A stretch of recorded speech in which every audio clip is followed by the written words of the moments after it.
If I might begin in our own ancient language and say how welcome you all are, to firkin ochas aram gref shivan an chirkt, agus a gohore he firkin folshe ref canary is ietsan will servish pipely corre an down akka harn bliante.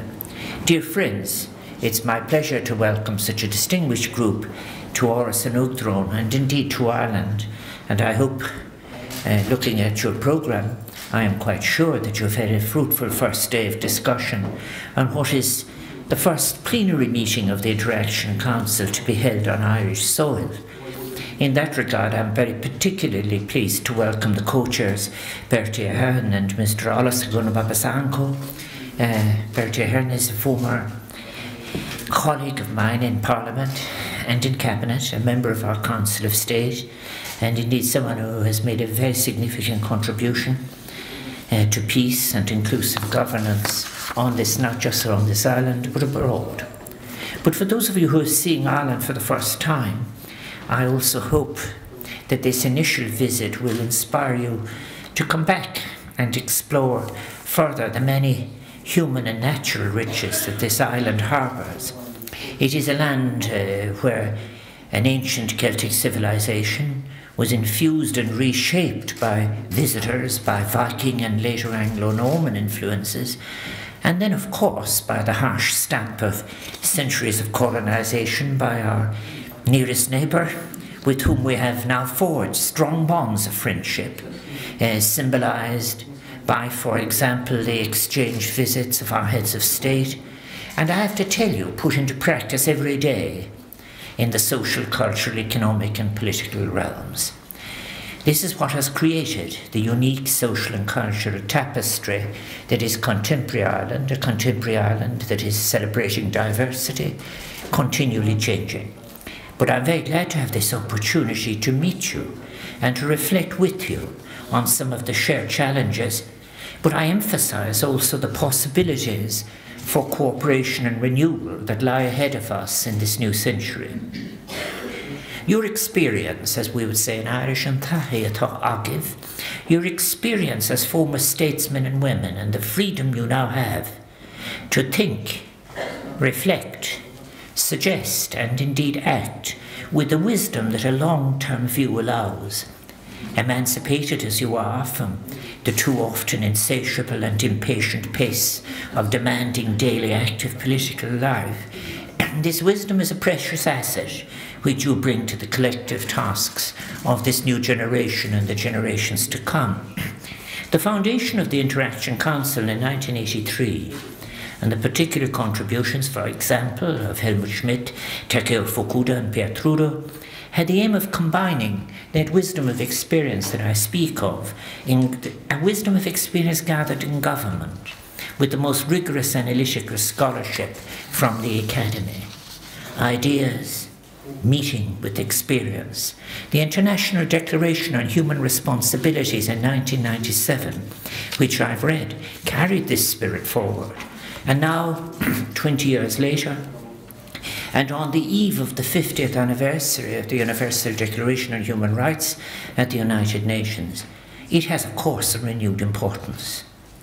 We are, all of us, now on this planet, in possession of two international agreements, which is the great achievement of 2015. One in Paris and the other in New York. The first, an agreement to tackle the impact of climate change, and the second, a call to replace what was exploitative development with sustainable development. And our world is a world of multi-layered structural, political and technological changes that you also have been discussing. These changes, I emphasize, are both understandable and, yes, they are amenable to an ethical response if we can create a global consciousness that is respectful of diversity and committed, as it must be, to intergenerational justice. We are, as all of you so well know, faced with challenges that are now interacting on a global scale. Population expansion, migration, climate change, desertification, deforestation, water shortages, dramatic situations of conflict and war, changing trade conditions, and indeed with the possibility of a resile to a narrow assertion of, if you like, just narrow interests on the part of the most powerful. These are all issues that remind us of the web of interdependency that weaves all of our nations together, as well as weaving us all, humans and non-humans, to Mother Earth, Terra Madre, as it is expressed in many of your countries. They are also crucial issues that have yet to be met with an adequacy of mind and heart, and indeed translated into policy. I sometimes wonder when I hear discussions of migration into Europe, for example, what is after all 1.2 million people entering a population centre of 501 million. Have people even begun to consider what the significance it will be before the middle of this century, when 40% of the young people of the planet will be on the continent of Africa, 24% of the population, and the challenges that it offers to us all? You are so right in identifying something that is very important, the significance of water as a source of international conflict. It is something that must be shared if we are to avoid that conflict. Then too, there is the delivery of science and technology within a sustainable and inclusive framework, and that is a theme you are discussing. I believe myself that we must have the courage to enable science and technology to leap over borders of space and time if we are to create new options of application in the most populated parts of the planet. We cannot wait for an adjustment that will in fact allow as a residuum the very, very necessary applications of science and technology that can address the demographic issues that I speak, for example. Indeed, we must never allow ourselves, I suggest, to forget that the unresolved issues, and they are unresolved, of global poverty, food insecurity, environmental degradation, unsustainable levels of debt, abuses of power by both commission and omission. They are the legacies of paradigms of thought and practice that are simply insufficient and are failing. And in their failure, they are presenting us with challenges as a global community. And yours are the voices that can call, usher in the new paradigms of thought, policy and practice and cooperation and interaction that we need. And we must have the courage, of course, not just to identify the crippling contradictions of our age, but also we must encourage our citizens to empower themselves with the necessary information and intellectual skills, a new literacy, if you like, that will challenge the assumptions that sustain those contradictions and that falsely present them to our peoples as somehow or another either natural or inevitable. Is it not the case, for example, that the narrow theory of interest that motivates the foreign policy of too many nations is the source of some of our greatest collective problems, be it from unfair trade to a reluctance to decisively tackle global warming? Is it not the case that an uncritical theory of growth that is not submitted to the tests of sustainability and inclusiveness, cohesion in Europe, for example, has made us blind to the destruction of the natural systems upon which human life and all forms of life ultimately depend? Is it not also the case that a focus on a bureaucratic efficiency, a limited form of utility and performance, has too often led us to ascribe value, understood primarily as market value, to some spheres of human life at the expense of others? In that regard, I was delighted to learn that work and its future was one of the themes you examined in your opening session this morning. Indeed, a wide-ranging debate on the connections between market competition, social cohesion, ecology and work in conditions of change, globally, regionally and locally, is as necessary as it is pressing. Our times are ones that invite us to revisit the definitions of work with which we've lived for decades, so as to celebrate work in all its aspects and forms, producing but also caring, work of the hand, work of the heart, work of the imagination, work within the market, work outside of the market. Redefining work goes far beyond saving the demand curve of our economies. We are called upon to return to issues of distribution, the role of the state from which we've retreated, the balance of work and life, the transition from sufficiency to insatiability, and all of the consequences of that transition to insatiability. So the possibilities open, for example, by the debate on the universal basic income approach, which I understand you discussed earlier today, are among the proposals that acknowledge the issue of distribution and that are promising, I think, in a context where policymakers are challenged to craft new policy tools and measures that will be adequate to the fundamental objectives of human development in a sustainable way, security and dignity. This perspective demands that we move beyond any reduction of the citizen to a unit of labour. A unit of labour that it is assumed that is ever in readiness for reallocation across sectors and boundaries of societies and economies. This, I believe, is a reductive fallacy of inadequate abstract economic theory. We do need good economics within an ethical and cultural framework.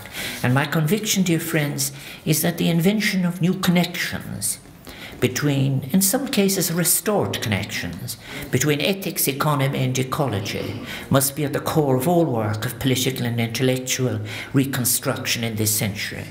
This was a central point in the conversation I had last week in Rome with Pope Francis. And indeed, I have to say, with Prince Charles when he visited me here just 2 weeks ago. I'm aware too that the need to anchor ethics firmly at the heart of public action has been, for yourselves, a pillar of the activities of the Interaction Council since its foundation in 1983. Indeed, a revived ethic of care and solidarity, a holistic approach to human interdependency and vulnerability, is what I believe must be established as the informing principle of a renewed political practice if we are to respond together and adequately to the challenges of our age in the spheres of peace building, international development, trade, finance, agriculture and food production, and of course, environmental protection. If I may take up but the last item in this list, it is obvious that the challenge posed to us by climate change is not just of a scientific or economic kind. It is, above all else, an ethical challenge, calling for a revolution in consciousness and modes of thinking. The fight against global warming invites us, I repeat, to accept the responsibility of intergenerational justice. As the Prime Minister of India said in his address at the 2015 Paris conference, as he put it, to care for the world we shall not see. Are we ready to depart from economic models that encourage trade-offs in favour of the present to the detriment of the future? Are we ready for a moral leap such as will enable us to construct our policies transnationally on a normative basis? Can we abdicate from some of the hubris we inherited from those such as Francis Bacon in an enlightenment gone wrong, as I put it, and embrace instead a new ethic of responsibility, one of symmetry with nature? Can we leave behind the old hegemonic tropes of industrial and technical mastery? Bacon, I think, said, "I lead to you nature and all her children in bondage for your use, to gouge out her secrets." I think, can we leave behind all of this, the dominion of man over nature, and instead return the human being to a meaningful place within nature in symmetry, seen as a dwelling place, a wellspring of nourishment and inspiration?